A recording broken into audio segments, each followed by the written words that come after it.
It's time to rev your engines. The Syracuse Nationals proudly presents the Cavalcade of Cars, March 22nd through 23rd at the New York State Fairgrounds. The two-day indoor car show features all the classics, plus lifted trucks, Jeeps, motorcycles, and more. Cavalcade of Cars, CNY.com. Ours Today, broadcasting live from the campus of Syracuse University. This is Newhouse Afternoon.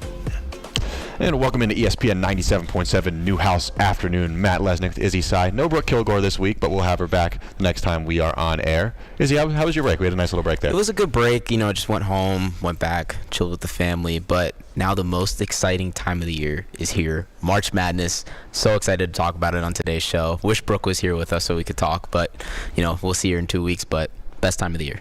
Definitely best time of the year. One of my favorite times, of course, Selection Sunday. Just one of my favorite days of the year. Yeah. But let's get into just talking about the bracket a little bit. Yeah. What were some of the big surprises you saw?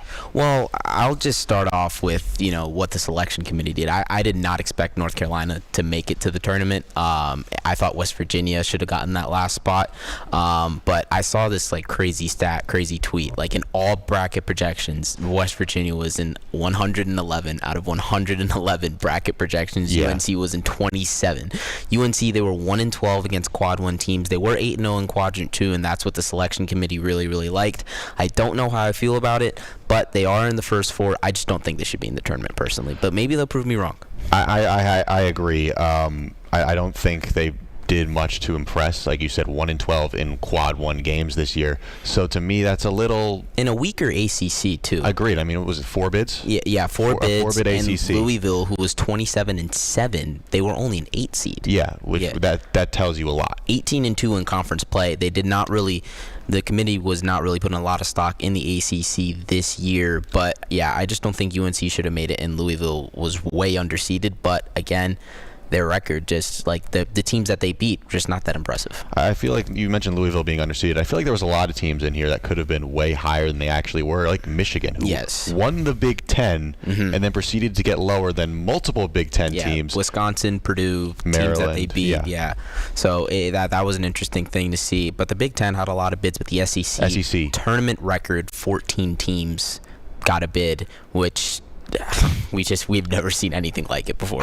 I understand the committee's explanation. I do, but to me that's too much. Yeah. I feel like if you have a losing record in conference, and I get it, the SEC is probably one of the best conferences we've ever seen. Yeah. But I don't know, a losing record in conference and then proceeding to make the tournament just doesn't sit well with me. But the last couple of years, the Big 12 was in a similar spot. They were, I believe, double-digit bids the past 2 to 3 years. I would have to double-check. But they had some teams that were sub-500 in conference play.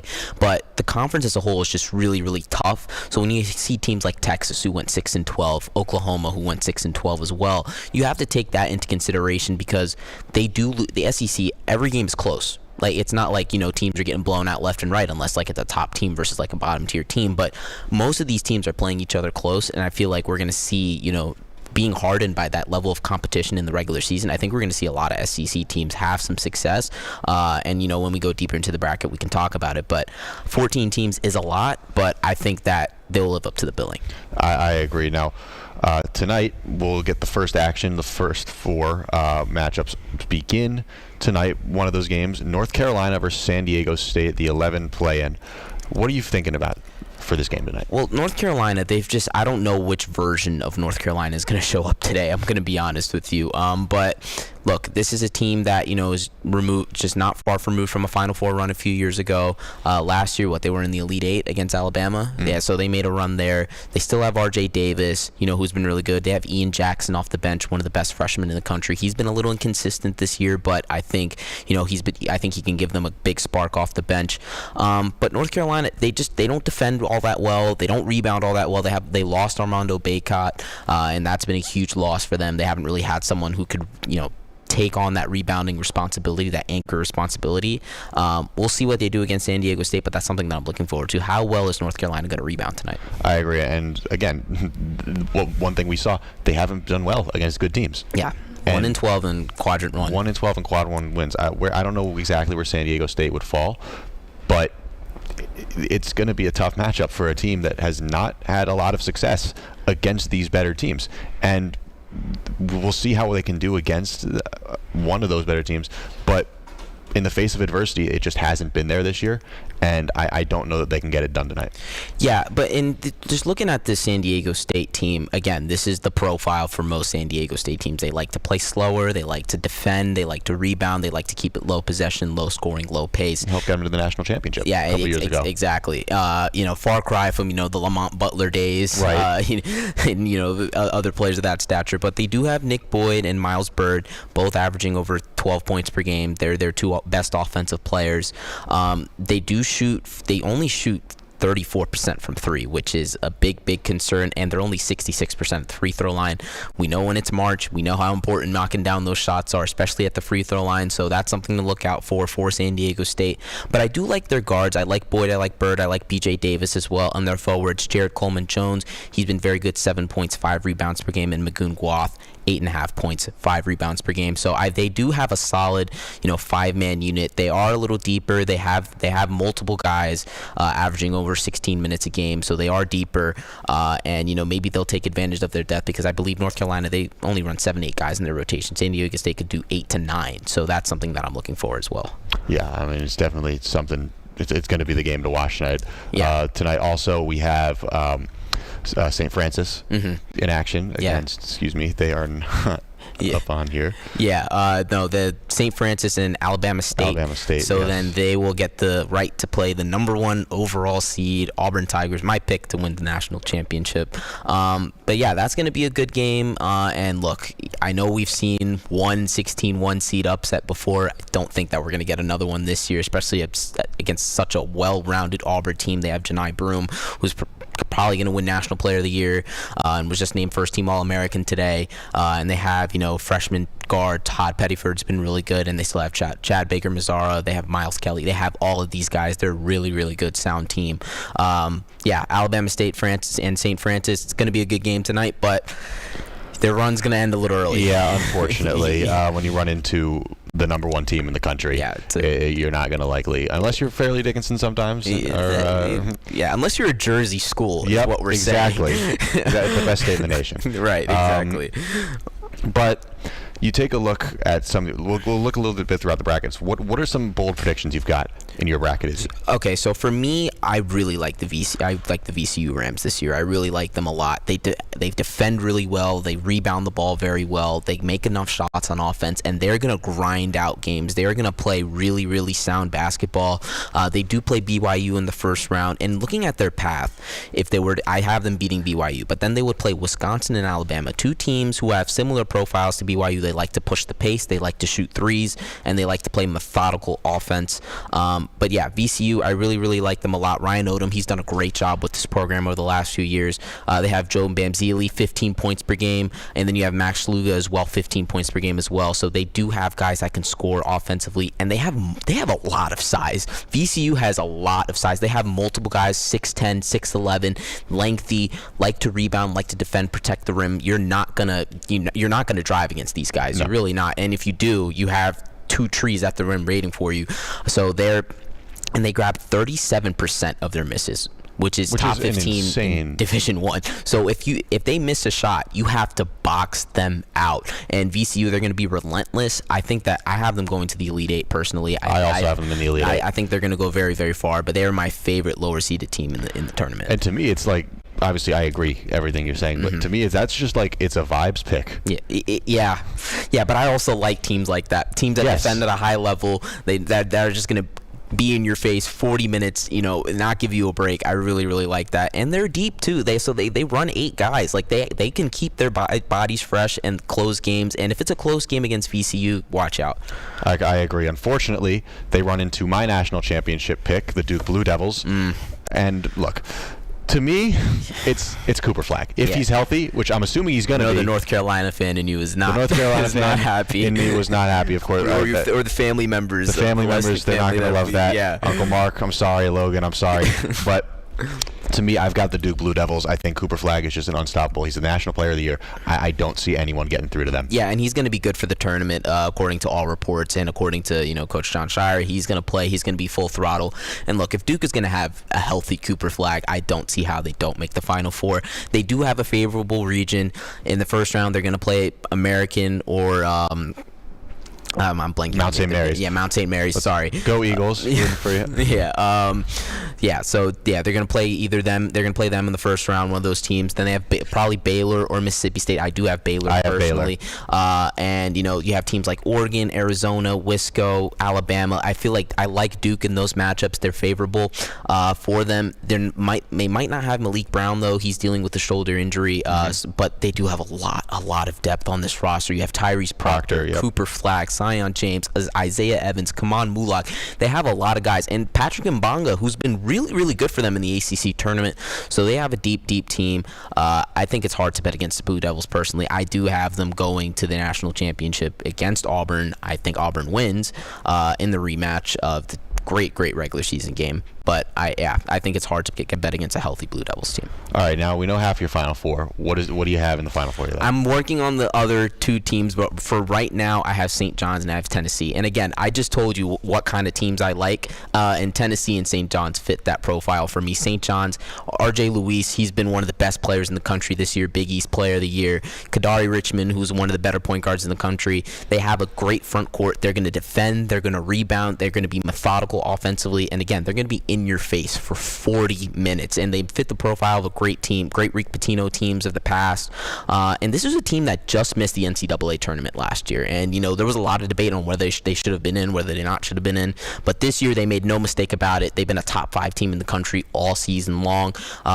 They won the Big East tournament, and I think they're going to ride that momentum into March. I really, really do. I really like this team. They're deep, they defend, and they rebound very well. And my other team, I have Tennessee. Again, tough SEC this year, but Tennessee was one of the better teams in the conference. They're really deep. They're very experienced. And there are rumors that this is Rick Barnes' last run as the Tennessee head coach, and I think that his guys are going to want to go out, make one last deep run with him. They have Sakai Ziegler, Chaz Lanier, who's been really, really good this year. I really like Tennessee.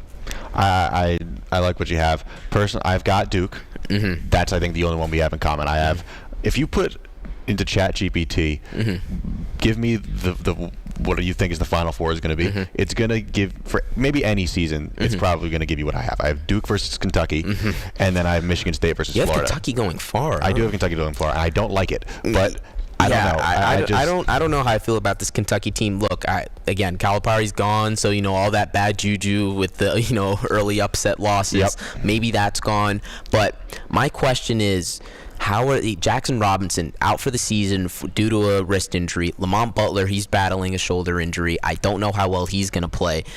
They still have Oweh, they still have Kobe Bryant, and they've been a really sound offense all season. But my question is, how are they going to be able to withstand those losses? Because Robinson and Butler are two of your best guards, two of your most experienced guards who have gone to the NCAA tournament, who have played in high-level games. So those are going to be big losses for the Wildcats. I have them getting out of the first round against Troy. I know people like Troy as a trendy upset pick, but I think we need to pump the brakes a little bit. But if they get Texas or Xavier in the next round, I don't. That's going to be a tough matchup for them. I don't like Texas. Again, we were watching this election, so I said I don't think they should make it, and I do, and I have Illinois coming out in the first round, so I do think that they can beat Illinois. I like Trey Johnson a lot, though. That's true. Trey Johnson's very, very good. Tremont Mack as well. This is a good Texas team. The one that I have them running into Tennessee, obviously, and that's the one where I'm kind of like, do I really want that? And I don't think I do, and I'm going to make that change. Then Tennessee, I'm going to have them beating Houston, Duke versus Tennessee in the Final Four. Okay. On the other side, I convinced Matt about the Tennessee Volunteers. Then I've got Florida, Michigan State on the other side. I've got Duke, Florida in the finals, where I have Duke beating the Gators. Yeah, I like Florida a lot. They have a deep guard rotation. They have Will Clayton, Elijah Martin, Will Richard. They have a good team. Codon as well off the bench, and you have Handegloten off the bench as well. No, excuse me, Codon's a starter. Handegloten's off the bench, but they have a very deep team on multiple aspects of their roster. This is a good Florida team. I was a year early on them. I had them going far last year. I remember. Yeah, I have, and now they're a number 1 seed this year, trendy national championship pick. Yeah, I have them out in the Elite Eight though to St. John's. We'll see what happens. It tips off tonight, but we're going to take a quick break. When we come back, we'll talk a little Knicks. Stay with us. ESPN 97.7, Newhouse Afternoon.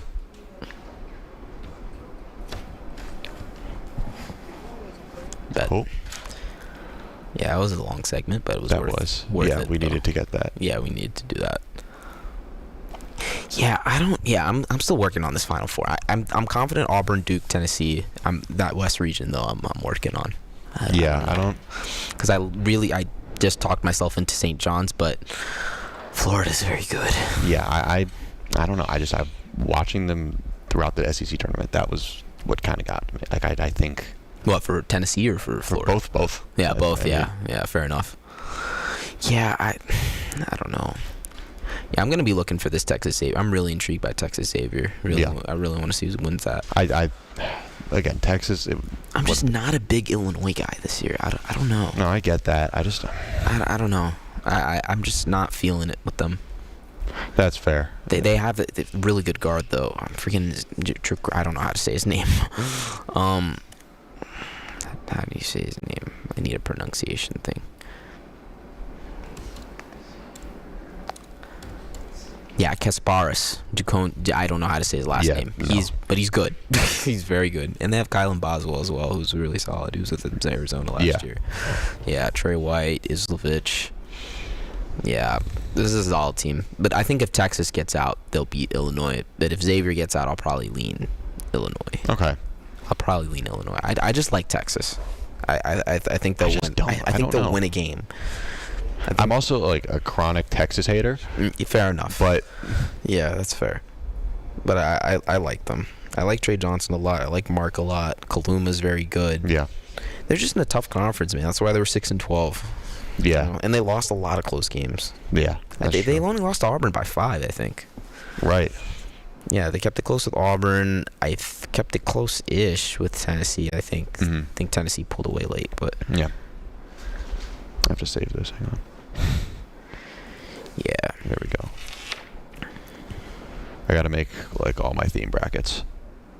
Yeah. Yeah, I'm working on my main entry right now, and then I'm just going to do, like, one, like, just, vibes. Yeah, I got to do the coin flip. I got to do the proximity. Mm-hmm. I got to wait for the first 4 for that one, though. Hold on. Is Akron, Arizona, is that in Cleveland? No, it's in Seattle. That's in Seattle. I was going to say, that would just be a home game for Akron. For Akron. I still have Akron winning. I still have Akron winning too. I don't trust Arizona. Fade Zona. Yeah, this year's Fade Zona. Shout out Josh. Radjanov.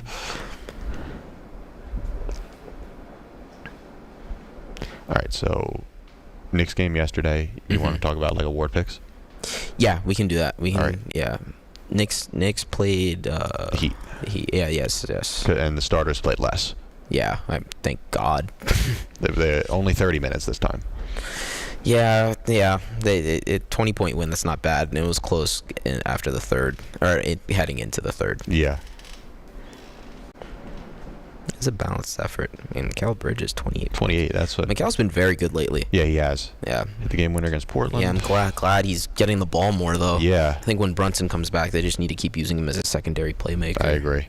Instead of Josh Hart. I love Josh Hart, but Josh Hart should not be second on the team in touches, like at any point. Agreed. He had a triple-double last night.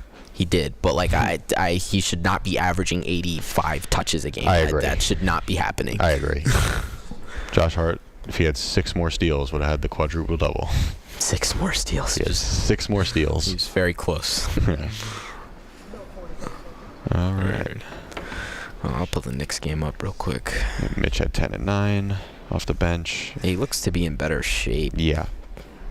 Because he was that Warriors game was bad. Yeah. He was like walking up and down the court. Yeah. Landry Shamet 25 minutes. Cameron Payne 20. Yeah, they actually played the bench unit. Yeah. It did. Would have liked to see more Precious minutes though. I agree. Yeah. Yeah. Cat still only played because Mitch was getting in. That's what. Yeah. The Syracuse Sports Talk Show. I am too. I think he's going to be a slightly worse version of Jim Collins. Tomorrow's broadcasting stars today. Broadcasting live from the campus of Syracuse University. This is Newhouse Afternoon. Welcome back to ESPN 97.7 Newhouse Afternoon. Matt Lesnick with Izzy Sy. Izzy, last night the New York Knicks at home against the Miami Heat got the victory 116-95, and this came off of some headlines that Mikal Bridges and Tom Thibodeau were making. They supposedly had some sort of meeting where Mikal didn't want the starters to be playing as much, and we see last night, the starters did not play as much. Yeah, and it was a 21-point win for the New York Knicks. And I just want to say, shout out Mikal Bridges for saying what we've all been thinking for the past 2 years. Tom Thibodeau rides his starters way too much, and it cost the Knicks last year in the playoffs. That's why they broke down against the Indiana Pacers. It literally had players playing like a shell of themselves by the time Game 7 rolled around. You had OG Anunoby limping up and down the court for 5 minutes, and Jalen Brunson broke his hand. Josh Hart had an ab injury. There was too many things going on, but it's good to see that he took that feedback, and you only had 2 guys play over 32 minutes last night. Mikal Bridges and OG Anunoby. Cat played 31 minutes. Miles McBride 29 minutes. Josh Hart 29 minutes. And you had 3 guys off the bench play at least 19 minutes. So that's really, really good to see. Big improvement for Tom Thibodeau. Which is an improvement. Any improvement is improvement. But again, for this Knicks team, there's been a lot of talk of, can they compete with the upper echelon teams of the league? Can they compete with the Cavs? Can they compete with the Celtics? Can they compete with the Thunder and Denver Nuggets out west? But one way for them to do that is to not ride their starters into the ground. Because in my opinion, when Jalen Brunson is healthy, this is one of the better starting fives in the NBA, when healthy and when whole. So that's something that they have to do in the playoffs. They have to make sure that they get to the postseason healthy and get through these rounds healthy, and leaning on your bench, albeit it's not the best unit, but leaning on your guys, giving them opportunity, so in the playoffs you can rely on guys on that bench to play some good minutes. The one thing I will say, you mentioned having to beat those Bostons, those Oklahoma Cities, those Cleveland. They haven't been able to do it, even with them. It's like 0-9. Yeah, it's some like sort of something like that, and that's them with riding out their starters.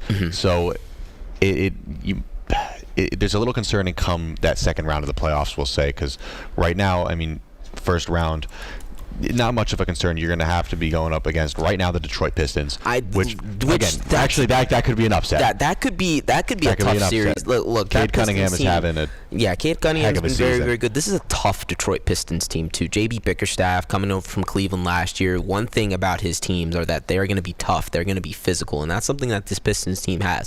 And the Knicks, I know that Tom Thibodeau's philosophy is to be physical, to defend and stuff like that. But to be honest, they haven't really done that this year. They haven't been a good defensive team. They don't protect the rim as well anymore. They don't offensive rebound as well anymore. Losing Hartenstein definitely hurts in that department. And then, swapping out Cat, as your 5-man, and he's not the greatest rim protector in the world. But yeah, that's going to be a tough first round series. And then if they get past that, you're looking at Boston in the second round, which is a tough matchup. And I will say, going into the year, I said, okay, you're building a team to beat Boston. That's the whole goal of this team. You have OG Anunoby and Mikal Bridges who can hopefully shut down Tatum and Brown, but I just don't see that happening this year. Neither of them has been at their apex defensively this season. Yeah, and the Knicks got ran off the floor in all 3 Boston matchups, really. So that's something that to be concerned about. But again, it was a good win last night, and all you can do when you get into the postseason is continue to build these good habits and to make sure that your roster is healthy. And the Knicks 43-24, they're likely looking at a top 3 seed, so they're probably not going to have a lot to play for down the stretch. So resting your guys, making sure that they're healthy for the playoffs, and especially with Jalen Brunson probably coming back at the end of the month or early April, you don't want to rush him back. I don't think he should touch the court for the rest of the regular season, in my opinion. I agree. Just keep him ready for that first round series, because it's going to be a tough one against the Detroit Pistons if things stay the way they are. I agree. I mean, you're going to have one of the best guard matchups in the league there with Brunson versus Cade Cunningham, but having to shut down guys like Malik Beasley, who's having one of the best shooters in the league. It's a very deep Pistons team. Tobias Harris has resurrected his career after being the butt of all jokes for the past 3 years.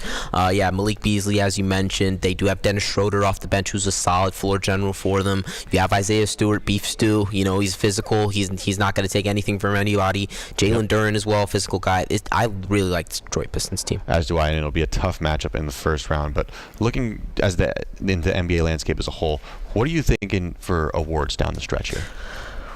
Well, I mean, everyone's talking about the MVP race, right? It's going to be tough between Shea and Jokic. I feel like, one day I'm like, oh, it's Shea, and then the next I'm like Jokic, and then, when Jokic dropped 31, 22, and 20, and I think the next day Shea dropped like 40-something. So it's just like, it's going back and forth, but yeah. You'll see Shea have some absurd stat line, and then you'll see Jokic do something that hasn't been done since like Wilt Chamberlain. Yeah, exactly. It's really, really tough. I I really don't know. It's a coin flip to me. If this was the year to have co-MVPs, this might be the year to do it, which I don't think they will end up doing. But either guy has a case. I think it's truly between one of them two, though. I think that they've separated themselves these last 2 months from the rest of the field, which includes like Jason Tatum, Brunson before he got hurt. I feel like he was in the conversation. Players like that, I feel like they've just separated themselves really, and it's going to be tough, for anybody else to take the award from them. But it's going to be between Shea and Jokic. I agree, and I'd usually say, voter fatigue will have some sort of factor, but the fact that Jokic has won it 3 times in the last 4 years, I'll say it doesn't. But I'm throwing my vote in for Shea. Not that I have any impact, but I'm saying I think Shea will end up taking home the MVP this year. Yeah, and for the other awards like Most Improved Player, Defensive Player of the Year, Most Improved to me. There's a few guys. You could go Amin Thompson. I really like him. He's been amazing off the bench for If you want to go for the spirit of the award, I don't know if he's going to be eligible anymore, but Norman Powell epitomizes the meaning of Most Improved Player, and you have guys like Evan Mobley, who was a first-time All-Star this year, who's probably going to be in the Most Improved conversation. Dyson Daniels, 2 guys who are in the Defensive Player of the Year conversation, in my opinion. But yeah, there's just a lot of guys for Most Improved Player. Tyler Hero as well could be in that conversation. He had a good game last night, even though the Heat lost. But yeah, it's going to be an interesting conversation to have for Most Improved. Coach of the Year as well. I feel like there are a couple guys. You have the Cavs, who are 56-11 because of Kenny Atkinson. You have the Thunder, who are at the top of the West again with Mark Daigneault. You mentioned him just a few minutes ago. JB Bickerstaff with the Detroit Pistons. Exactly, worst team in the league to now top 6 seed in the East. So Coach of the Year again. I don't think you could go wrong with either of those 3 guys. I lean personally, no bias, but I think Kenny Atkinson. Cavs have been historic this season on both ends of the floor.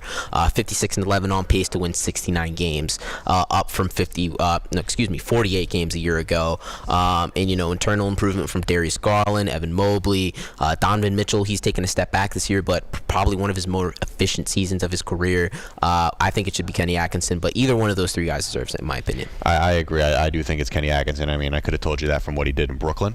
I didn't think he got a fair shake in Brooklyn. Oh, he completely didn't. Kevin Durant, Kyrie Irving forced him out. Yeah. But I think the fact that he's getting the talent he has in Cleveland and he's developing them into the best team in the league and a championship contender. Yeah, I agree. I do think Kenny Atkinson deserves the nod for that award. Yeah, no, for sure. And for Defensive Player of the Year, it's between Mobley, Jaren Jackson Jr., Dyson Daniels.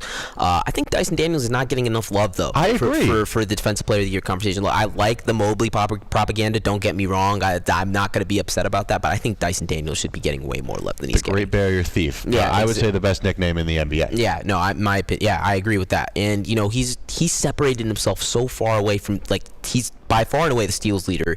Steals per game, total steals, deflections. He just knows how to muck up game plans and how to get star players off their rhythm. And I feel like that's the mark of a defensive player. And we saw a guard win it a few years ago in Marcus Smart.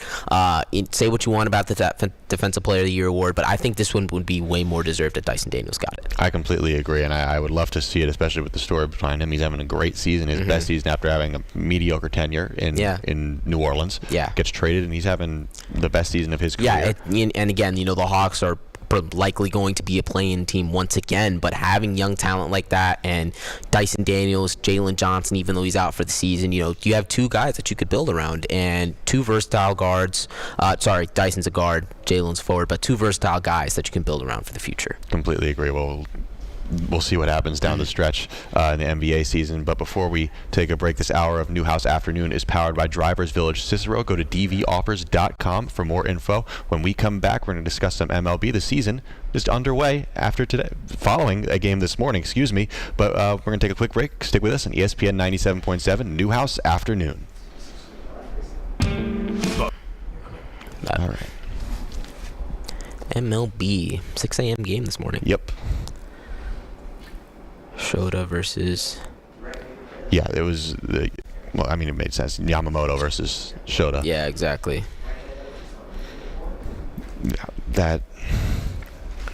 Ohtani started the game off with Yeah, hold on. Let's see. 4-1, okay. Yeah, it wasn't an exciting game, but Ohtani went 2 for 5. Tom Edman... everyone except Max Muncy and Will Smith. Oh, I forgot Michael Conforto was on the Dodgers. Yeah, he's on the Dodgers now. Yeah. Yeah. Okay, Teoscar.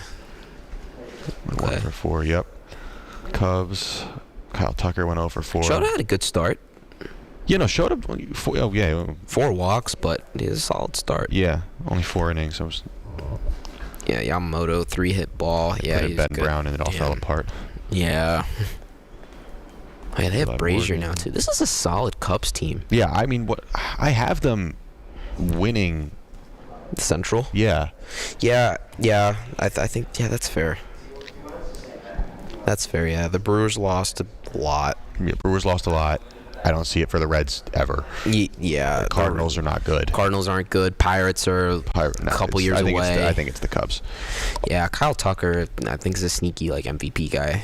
Oh, completely. He was 0 for 4, but it's one game. Exactly. He'll be fine. But I think he could be a sneaky MVP guy. I agree. Yamamoto had a good start for the Dodgers. Yeah. And the bullpen went shutout after. Yeah. Yeah, this is just a scary Dodgers team. Yeah. Yeah, we can do season predictions for MLB too, or no? We can do that. We can talk a little bit more Mets and Yankees. Okay. Did we talk about Cole? Not out for the season, no. No. When we were there, he was getting tests for his elbow. Yeah, okay. We could talk about Garrett Cole. So, yeah. Talk about Clay Holmes being the opening day starter and Rodon being the opening day I don't think... It's fine with me, It's personally. fine, yeah. I thought that we were going to go Kodai, though. Clay had a really good spring training. He did have a good spring training. That is true. So I'm fine with it, and I hope they can stretch. He's not going 7 innings his first start. There's no way. No. He'll go 4 though. They'll stretch him throughout the year. Yeah, for sure. They'll ramp him up slowly, so then he can be 5. Yeah. Yeah.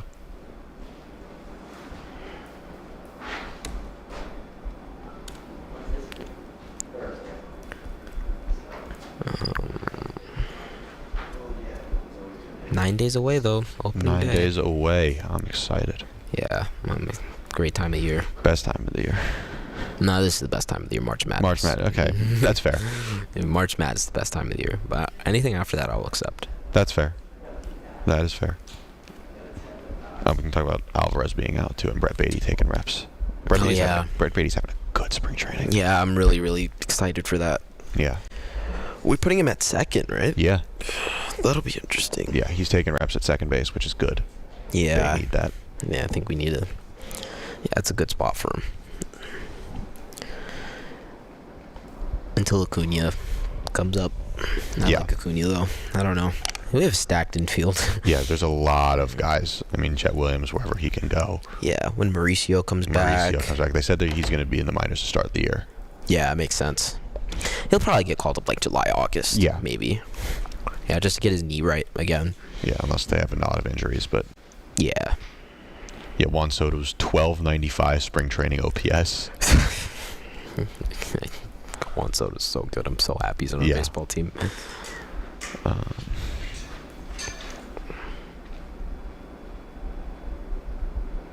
need to do the wheel. Oh, yeah. We'll add topics. All right. I do. Yeah. Yeah, of course. Yeah, I had surgery over break. 7.7 So. and 100.1. Watch live. He wasn't going to miss the March Madness preview. I did. Thank you. Tomorrow's broadcasting stars today. Broadcasting live from the campus of Syracuse University. This is Newhouse Afternoon. And welcome back to ESPN 97.7 Newhouse Afternoon. Matt Lesnick, Izzy Sy. Izzy, this morning marked the first regular season MLB game of the year. Mm-hmm. It's baseball season. At 6 a.m. At Eastern 6 time. a.m. Eastern time. Game in Tokyo, Japan. Chicago Cubs versus Los Angeles Dodgers. The Dodgers end up getting the win. Of course, 4-1. Yoshinobu Yamamoto goes 5 innings, 1 run. Shota Imanaga going 4 innings, shutout. Mm-hmm. But overall, I'd say good start to the year. Yeah, good start to the year for the Dodgers. Again, heavy favorite to win this year's World Series, go back-to-back. A lot of solid stuff that I saw. Ohtani, 5 at-bats, 2 hits. He was really good, 2 runs scored. Again, he's going to be their leadoff guy for most of the year. He really set the tone to start the season. And Yamamoto as well. He's probably going to be their ace, in my opinion. And he had a good first start to the year. And then, for Imanga as well, it was a good debut. 4 innings, shutout. The Cubs, when they went to the bullpen, that's when it fell apart for them in this game. Ben Brown, of course, giving up 2 earned runs, 3 runs, and then Ryan Brazier in the 9th inning giving up another run. But the Cubs, it's the first game of the year. Kyle Tucker. That's went a little cold to start the year, though, for the Cubs. Only 3 hits. Only 3 hits, yeah. Kyle Tucker, 0 for 4. Seiya Suzuki, 0 for 4. Dansby Swanson, 1 for 3. Pete Armstrong, 0 for 3. There's going to be some growing pains with this Cubs team. This is my pick to win the Central, though. Yeah, it's a weaker Central, though. And, the Cubs did make a lot of improvements in the offseason. I think Tucker is a sneaky MVP candidate. He did start off slow, but I think he'll be fine. But, yeah, I think they're going to win the Central as well. And I think the Dodgers they're my pick to come out of the NL. I know it's so early. It's only March 18th, but I feel like that's still something pretty safe to say will happen. I agree. This is the Dodgers team that's coming off the World Series. Probably the most stacked team I've ever seen. Mm-hmm. Both pitching and hitting. You bring in Blake Snell in the offseason. You bring in Roki Sasaki. You bring in Tanner Scott. You bring in Michael Conforto, even though that's not as big a name. Sasaki will be starting in the next game. He will be starting tomorrow morning. That's going to be a good pitcher's duel against Justin Steele, who was a sneaky Cy Young candidate last year, and one of my personal favorite guys to watch. But this is going to be a tough. It'll be a tough series. It's 2-3 games. Yeah. It's going to be, I'll say, a Dodger sweep. Let's call it what it is. Yeah, Sasaki, going back home pitching for the first time. I'm really, really excited to see him. I think he's going to be very, very good for the Dodgers this year. But speaking of, you mentioned that World Series last year. The team that they played in the World Series, the New York Yankees, already facing adversity. Their ace, Garrett Cole, out for the season. We didn't get to talk about it because it did happen over our spring break, but when we were on air last, he was getting tests done on that elbow. Now he's out for the year, Tommy John surgery, and he's probably going to miss most of next year as well, and that's just a huge, huge blow for the Yankees. And we had mentioned the rotation, your opening day starter now, it's Carlos Rodon. They named him the opening day starter. Yeah. But we mentioned which version of Carlos Rodon are we going to get? Exactly. But we mentioned last time, it's not a bad rotation, but it's very clearly missing a top 3 pitcher in the league. Even with him coming off a rough season, injury-riddled season. But again, Max Fried, you bring him in on an 8-year deal. I see no issues there. That deal looks much, much more important now. It does. That Cole is out for the year. Exactly, and I have no issues with him being your ace. I think a lot of teams would kill for a guy like Max Fried to be their ace. Carlos Rodon, fine. Clark Schmidt, you don't know what's going to happen there. You still have Luis Gil, who was Rookie of the Year last year. Yeah. You've Carlos Carrasco, who's probably going to be your 5th starter. Yeah. Excuse me, I don't believe you do have Luis Gil. No. Is he out for the year, or is he hurt? Sorry, no, you do. I don't. Yeah, I think he's. Yeah, I think the rotation will be fine, but losing an ace like that, losing a perennial Cy Young candidate in Cole, and even for the long-term future as well. He's 34 years old, having Tommy John, gonna be out for the rest of the year, gonna miss most of his age 35 season, so we might not see him get back to form by the time he's 36, 37, already a little older, and we have seen a little bit of slippage even before that. These last couple of years, still great production. He had the Cy Young 2023 just last year. He was injured. He never really found himself during the year. Yeah. I'm mainly talking about last year, but it's going to be tough for him to come back from this. And again, it just puts that much more on the plates of guys like Rodon, Fried, Heel, Clark Schmidt as well. So we're going to be looking out for that for this Yankees team. But they do have depth up and down the lineup and in their pitching rotation. So we'll see how well they use it. I agree. But moving to the other borough, the better borough, Queens, the New York Mets. Yeah, a lot to be excited about. Of course. again, you've been facing injuries. Manaea is going to start the year on the IL, but and now Francisco Alvarez out 6 to 8 weeks, and you don't know who you're really going to find. It's got to be something in the water in New York. I don't know what's going on. Yeah, it always happens. But the one thing I'm excited about is we're going to see Brett Beatty is taking second base reps, maybe his last chance with the Mets. Yeah. And, with this, we were just talking about this at break, the stacked infield that the Mets have. You have Mauricio's coming back from an ACL.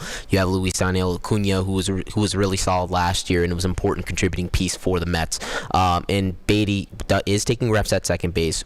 And honestly, like you said, I agree with you. It's going to be his last chance, really be a contributor for this Mets team because they do have a lot of young guys coming up. So him being a contributor right away, I think, is very important. And he's been looking really good in spring training. Yeah, exactly. 308 average, 911 OPS in 39 at-bats in 15 games played. Look, Brett Beatty, when he was drafted, I could not have been more happy. Yeah. I thought, this is, okay, we found our next David Wright. Mm-hmm. He kind of has a cycle where he'll do something amazing and then he'll go in a rut. Tank. Mm-hmm. And then we saw Mark Vientos replaced him at third base last year. So this is probably going to be the last chance he gets. He learns the new position. Maybe he can get some bats on. He can get the ball on the bat. Excuse me. Bat on the ball. Yeah. Excuse me. And maybe he can make something happen in that second base spot. And you found someone for the next couple of years at least. I hope that can happen because this was a guy when he was drafted, one of the top players in the draft, and one of the top prospects when he came up. So I'm hoping they can then find the magic there, like they have with a lot of pitchers. Right. Speaking of that pitching rotation, Clay Holmes is going to be the opening day starter for the Mets. A little bit of a surprise, but he did have a great spring training. But obviously, when the Mets first signed him, I don't think any of us really expected him to be the opening day guy. But he had a great spring training, and the Mets do want to make him a starting pitcher, and I'm really intrigued by him. I really am. I think he could have a solid year. I think the Mets are going to bring him on a little slowly, probably go 4 or 5 innings in his first couple of starts, ramp him up, and see if he can go to 6, 7 innings when he's really feeling good. But yeah, Manaea starting the year on IL, that's a big loss. Frankie Montes starting the year on IL. Yes, but you still have Kodai Senga, who we expected to be the ace last year for the Mets, but only pitched 5 innings in the regular season, and was just a reliever in the playoffs. But I'm really excited to see what he can do fully healthy this year. I agree, and I'm hoping David Peterson can build off of a very strong season last year, kind of a breakout for him. I'm really excited for Clay Holmes because I'm not going to see right off the bat he's not going 6-7 innings to start. It's going to take a bit. Who was a closer last year, and they're going to try and stretch him. I'll say he goes 4 innings, then he'll go 5 innings, and then you kind of let him off the hook and let him go out and just base it on how he's playing. But he had a very solid spring training, of course, still a little bit more, but I'm excited to see what he can do. I was wary of the signing for a 3-year, $30 million deal. I was a little wary of that, knowing he wasn't amazing for the Yankees. Yeah. But a very solid spring training, and I'm looking forward to seeing what he can do. Yeah, and it's not a Mets season without Tyler McGill being in the rotation for the first couple of turns. But yeah, and just switching to the lineup really quickly. Again, this is going to be the strength of this team. You have Lindor, you have Juan Soto. That's probably one of the most lethal 1-2 punches we're going to see in baseball this year. You brought Pete Alonso back. You have Mark Vientos, who's going to try and build on a great postseason that he had last year. This lineup has a lot of depth, and the Mets are probably going to have to lean on it early as they try to get their pitching staff healthy. Agreed, and you have to get that catching room squared away. I mean, no Alvarez for at least around the first 2 months. You have Luis Torrens, who was very good as your number 2 catcher last year, but you don't have anyone right now who really knows the pitchers like that. And the one guy I'd look at is in Detroit, if he ends up getting cut, Tomas Nido, bringing him back, I think it would be a very good move. He knows the pitchers well, and I think they love him. I mean, from what I remember, from what I know, the pitchers love him. I think it'd be a good move to bring him back, assuming he gets cut. Again, just getting sort of a band-aid, I guess, on the position until Alvarez comes back. But he's going to be very, very important to the Mets' success this year. So making sure that he heals from this thumb injury is very, very important. It really is, and we'll see what happens with the Mets and Yankees this season. We're going to take a quick break, but coming back, we're going to bring back the wheel of buy or sell. Buy or sell. Why did that go away from me? But stick with us, ESPN 97.7 Newhouse Afternoon. Hey, this is former Syracuse.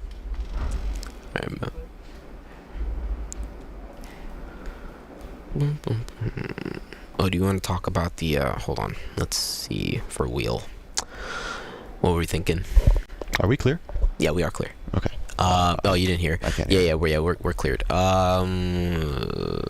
The All-American team, since we didn't talk about that. Yeah. Yeah, we can talk about that. Yeah, well, we can do that, and then we can... Well, how much time are we going to have coming back? Like 5 minutes. 5-7 minutes. We can just do the All-American teams. I mean... Okay. Well, no, we already teased the wheel. We got to do the wheel. Yeah, we have to do the wheel. We can do... All-American teams...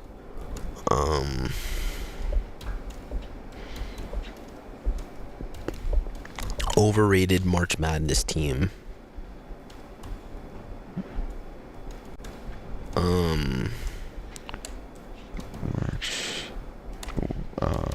With Mizzou. Low key. Let's see. I'm trying to think. I'm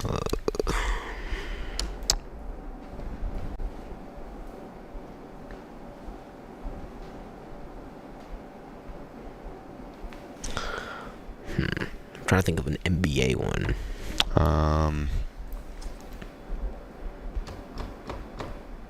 That's getting Cooper Flag. Yeah. Do Cooper Flag staying another year? Nah, I don't think he. There's no way he turns down the NBA. No, I don't either. But Cam Boozer's great, but respectfully, get your money. Yeah. And again, those teams are just going to be bad again next year, so might as well just do it now. You do the intro when we come back, because I can't hear them. Yeah, I got you.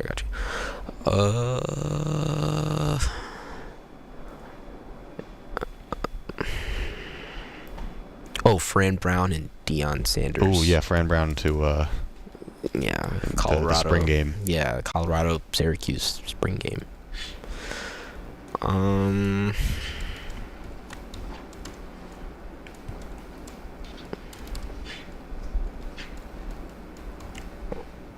You just do warm weather.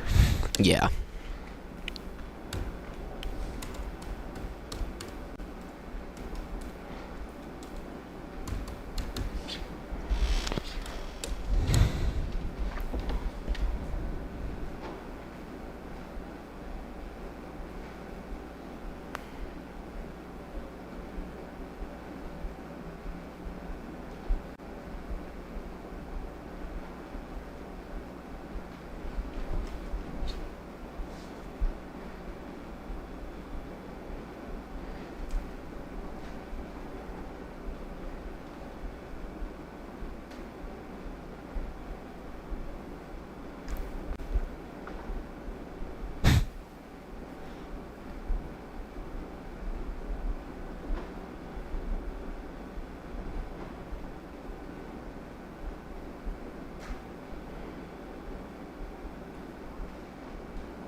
All right.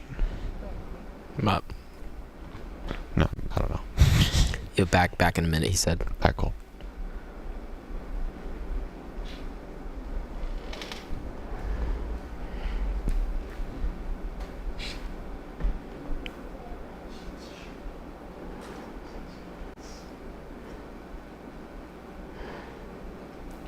I have to pull up the All-American teams. Yeah, me too. Watch basketball.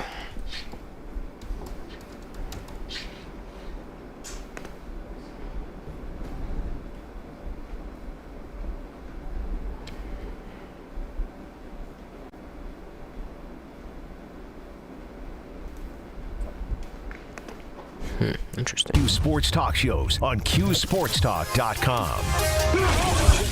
Tomorrow's broadcasting stars today. Broadcasting live from the campus of Syracuse University. This is Newhouse Afternoon. Welcome back to 97.7 Newhouse Afternoon.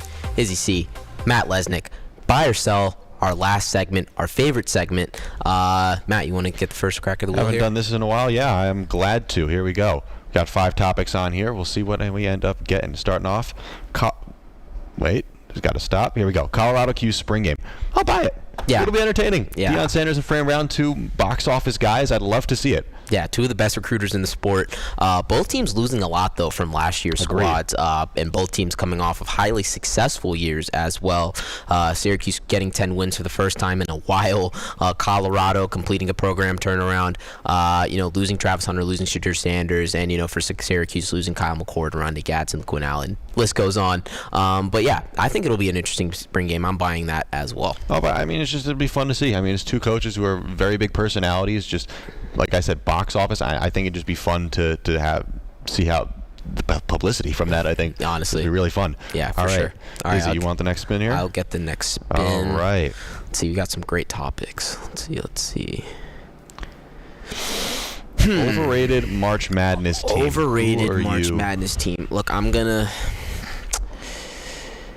I think it's the Kentucky Wildcats. Ooh. I really do think I think it is, and it might be just an easy cop-out pick, but because they've lost in the first round 2 of the last 3 years or whatever it's been, but I think this is an overrated Kentucky team.